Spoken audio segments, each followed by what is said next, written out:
Hello everyone, welcome back again to my YouTube channel. My name is Kevin Saili. Pada YouTube channel ini teman-teman akan menemukan informasi menarik seputar cryptocurrency. So if you do like cryptocurrency, make sure kalian subscribe channel ini. Teman-teman, welcome back again for Bitcoin update. Saya update sekarang pukul 1:37 menit, sekitar 23 menit sebelum Liverpool versus Real Madrid for Liga Champion.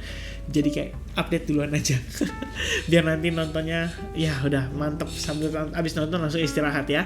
By the way, komen di kolom komen kalian Real Madrid apa Liverpool ya, Karim Benzema DKK atau Muhammad Salah nih. Wah, seru nih kayaknya hari ini ya.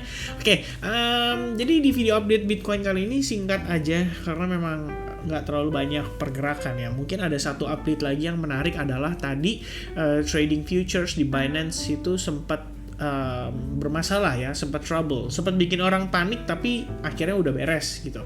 Nah sekarang kita coba lihat guys, saya coba pengen kasih info. Hari ini saya menggeser stop loss saya ya untuk sisa posisi saya yang running. Jadi kalau teman-teman ingat posisi terakhir saya masih belum update lagi screenshotnya.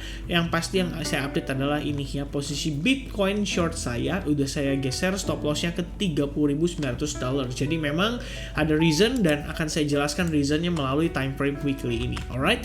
Nah sebenarnya untuk ini sebenarnya tadi saya bisa dibilang ya mencoba untuk mencari another perspective. Saya coba cari menggunakan Fibonacci retracement. Jadi dari swing low-nya dia ini tanpa logarithmic chart ya. Terakhir kan kita udah sempat discuss soal logarithmic chart. Nah, yang menurut saya menarik adalah ternyata ya, pada Fibonacci retracement yang tidak menggunakan chart logarithmic itu rupanya angka Fibonacci 61,8% itu berada precisely pada kondisi lowest Bitcoin saat ini di kisaran $28.718. Dan ini rupanya kalau kita perhatikan ini potential triple bottom guys, 1, 2, and then 3 ya. Dan saat ini kita belum melihat ada reaksi, which means ya sebenarnya bisa dibilang lumayan serem lah ya melihat kondisi Bitcoin pergerakannya yang sangat curam dan penurunannya sangat agresif seperti ini. Nah ini menjadi satu bahan menarik ya yang saya ngelihat kayak wow, oke, gitu loh. I mean udah 3 minggu lah, kita bilang 3 minggu lah ya. Ini kalau kita lihat dari pergerakan terakhirnya, ini candle 1 ya, candle 2, candle 3, ini lebih kurang udah 3 minggu dan kita masih survive, masih bertahan di atas, rupanya di atas area Fibonacci 61,8%-nya, yaitu di kisaran harga $28.718. Dan ini menjadi satu perhatian saya yang menurut saya cukup menarik gitu.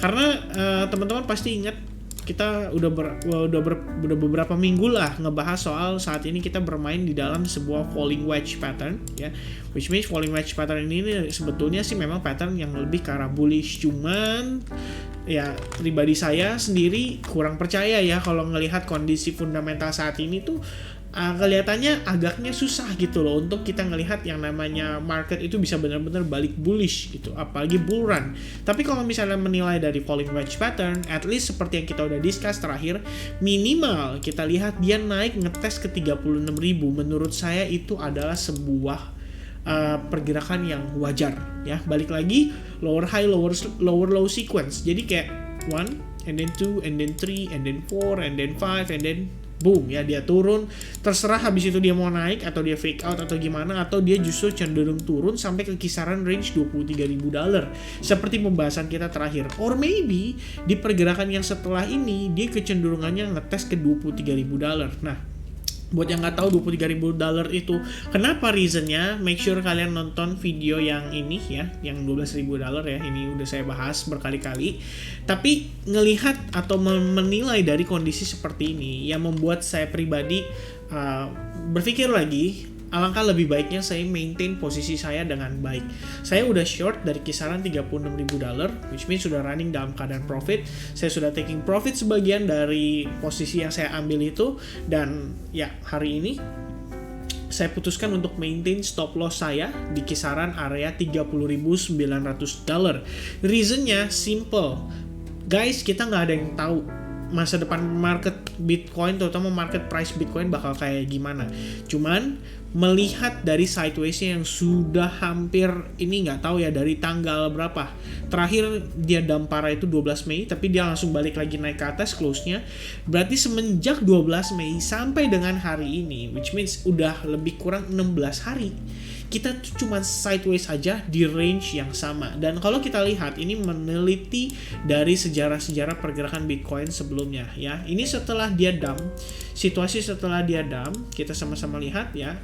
Setelah dump signifikan, next day-nya itu butuh waktu 61 hari untuk dia terakumulasi. Tapi dengan dalam prosesnya, kalau kita lihat, ini kita kerucutkan sedikit ya, pada saat dia mencapai terendahnya itu 19 hari ya.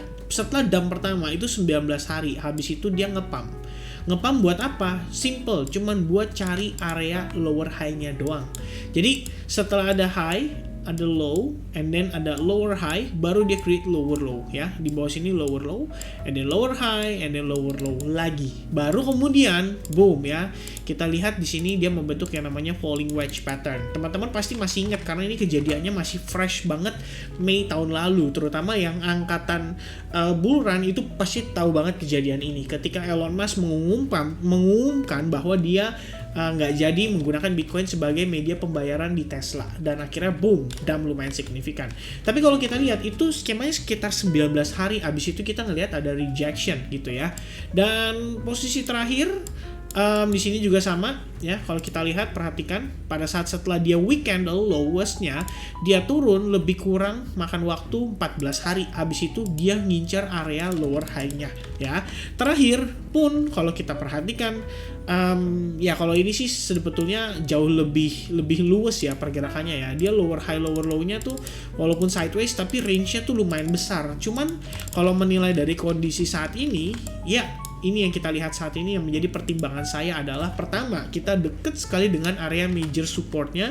Kedua, di sini terdapat falling wedge pattern. Ketiga, teman-teman, ternyata based on Fibonacci retracement tanpa chart logarithmic, Fibo 61,8% itu ada di $28.700. Dan dengan pertimbangan ini, saya memutuskan untuk saya consider untuk mengurangi portion ya, dalam arti tradingan saya. Memang ada beberapa yang saya ngelihat perspektifnya itu condong lebih ke arah short, tapi saya sudah mulai mempertimbangkan at least kalaupun saya tetap eksekusi, saya akan kurangkan dari segi resikonya. Jadi biasa misalkan resiko sekali trade saya rugi 2%, 1%, mungkin ini 0,5% atau 1%. Kira-kira seperti itu. Dan kalau kita melihat setelah week candle ini lebih kurang ini udah jalan 15 hari. Tinggal antara ya, kalau terakhir kita lihat average-nya 14 hari sama 19 hari. Berarti in between, maybe 17, maybe 18, kita nggak ada yang tahu. Bisa jadi Bitcoin mendapati reaksi yang signifikan, dia rebound dulu. Dan seperti yang saya bahas di video waktu lalu, kalau misalkan dia rebound well, ekspektasinya maybe bisa dead cat bounce. Itu akan lebih menarik untuk kita ngelihat pergerakan Bitcoin berikutnya. Jadi dia nggak stagnan kayak gini, istilahnya hidup segan mati tak mau gitu loh. Ini kayak di tengah-tengah, dia jadi zombie posisinya. Kira-kira itu pandangan saya, dan oleh karena itu kenapa saya geser ke $30.900. Reasonnya simple, karena ada exponential moving average 21 di time frame daily. Jadi kalau misalkan memang ini menurut saya menyerupai juga semacam falling wedge pattern lagi yang lebih minor. Kalau misalkan memang dia break dari area trend line-nya dan mungkin dia ngejar ke EMA 21 lalu dia patah dari EMA 21, berarti memang kita sedang mencari potensi lower high-nya dia dulu, baru nanti kita akan mencari opportunity untuk short lagi. At least itu pertimbangan saya. Dan sedikit tambahan pada time frame hourly, kemarin kita ngelihat market udah mulai kayaknya tanda-tandanya bakal breakdown, ternyata balik lagi dong pada time frame 4 jam itu close candle-nya dia balik lagi di atas area supportnya atau bullish order block-nya. Dan ini sempat saya update juga di grup Telegram ya. Jadi pada langsung kayak kasih jempol gitu. Karena memang basically sideways gitu loh. Ketika semua orang panik, kenapa? Karena kita ngelihat time frame 1 jamnya ini udah break tuh. Udah ada buntutnya, udah close candle di bawah, tapi ternyata pada close candle 4 jamnya itu dia mampu balik lagi di atas major support. Alright? So, itu aja teman-teman update untuk Bitcoin kali ini. Thank you so much for watching this video. I hope you guys enjoy kontennya dan isi berita informasinya. Jangan lupa juga like button, videonya, diklik ya. Jangan lupa subscribe channel juga. Dan seperti yang tadi saya minta, komen di bawah kalian tim Real Madrid atau Liverpool. Sampai ketemu lagi di next update. God bless everyone. Have a nice weekend. Cheers and bye-bye.